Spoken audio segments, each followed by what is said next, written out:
When we think of America, we imagine a country filled with promise, a place where people from around the world come chasing dreams. But beneath the surface of that dream lies a harsher truth that many try to ignore.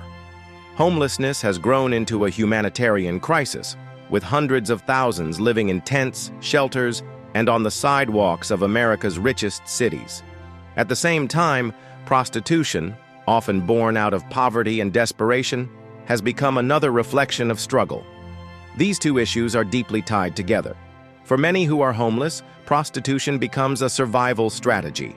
For many trapped in sex work, homelessness is an ever-present risk. Both are signs of a society where too many people are left behind. Walk through Los Angeles, San Francisco, Portland, Seattle, or New York City, and you will see blocks lined with tents. People set up makeshift homes out of tarps, cardboard, and scraps of wood. At night, they huddle together with sleeping bags, trying to stay warm. By day, they search for food, water, and safety. This is not a small problem. On any given night, more than 500,000 people in America are homeless, and nearly half of them live unsheltered, in cars, in parks, or in tents. Families, veterans, children, and young adults are among them. America is one of the wealthiest nations on earth, but for too many, the basic right of shelter is out of reach. The reasons behind homelessness are many. Rising rent prices have pushed working-class families out of apartments they can no longer afford. Wages have not kept up with the cost of living. A single medical emergency can wipe out savings and lead to eviction. Mental illness and drug addiction, left untreated, force many out of their homes and onto the streets.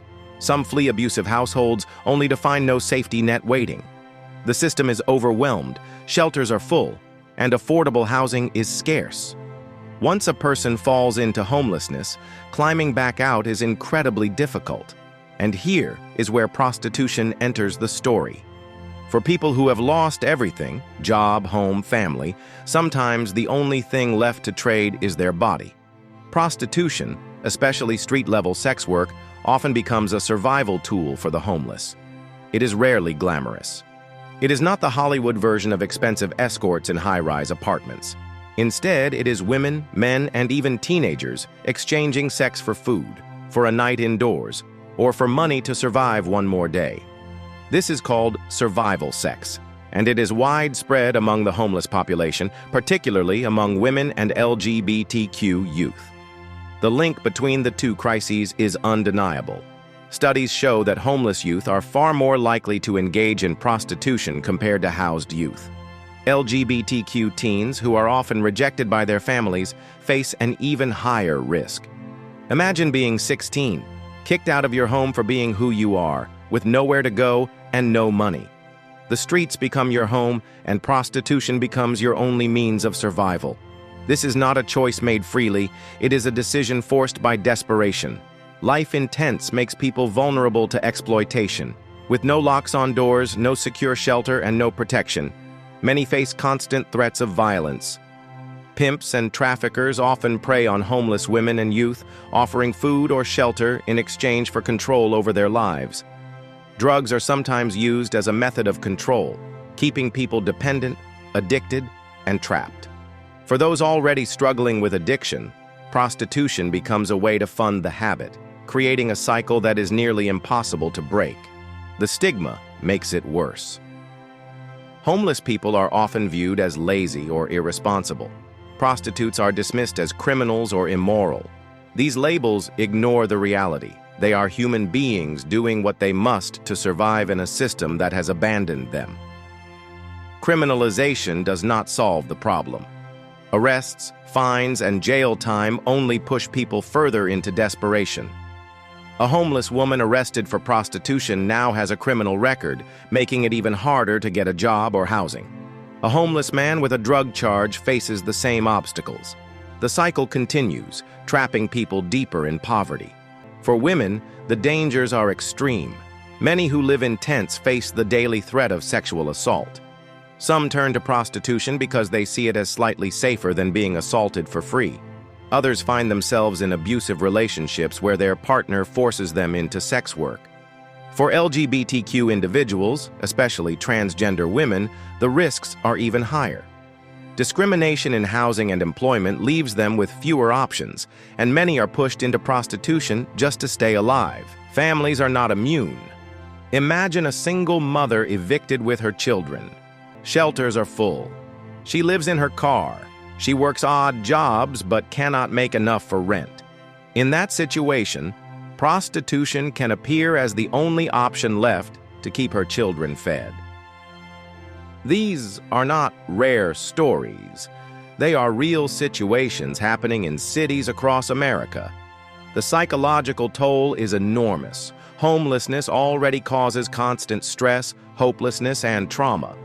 Prostitution adds another layer of fear, shame, and danger. Many turn to drugs or alcohol to numb the pain, but addiction only deepens the cycle.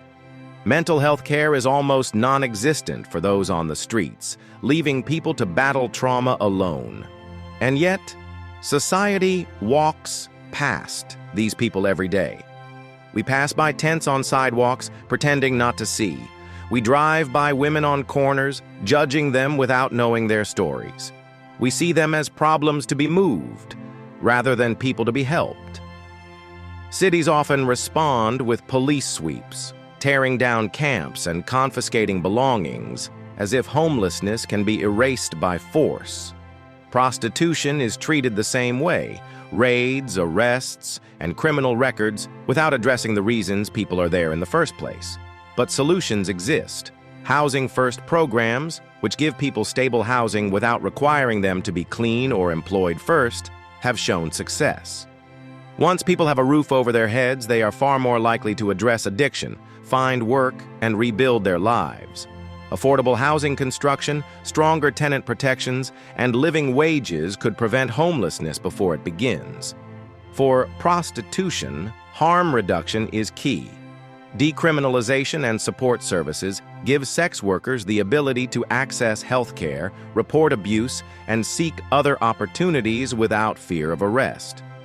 Programs that provide job training, mental health care, and addiction treatment offer a way out of the cycle. The first step, however, is changing how we see these issues. Homelessness is not a crime. Prostitution, especially survival sex, is not a moral failing. They are symptoms of deeper social problems: poverty, inequality, lack of health care, and lack of affordable housing. When we punish the homeless and the desperate, we punish people for being poor. True solutions come from compassion, not criminalization. Behind every tent is a person with a story. Behind every prostitute is a human being fighting to survive. They are not invisible, though society often treats them that way. They are not disposable, though policies sometimes act as if they are. If America wants to live up to its ideals of freedom and opportunity, then it must extend those ideals to everyone, not just those who can afford them. Homelessness and prostitution in America are two crises tied together by poverty and neglect. They remind us that the strength of a nation is not measured by its wealth or power, but by how it treats its most vulnerable. The question is whether we will continue to look away or finally decide that every human being deserves dignity, shelter, safety, and hope.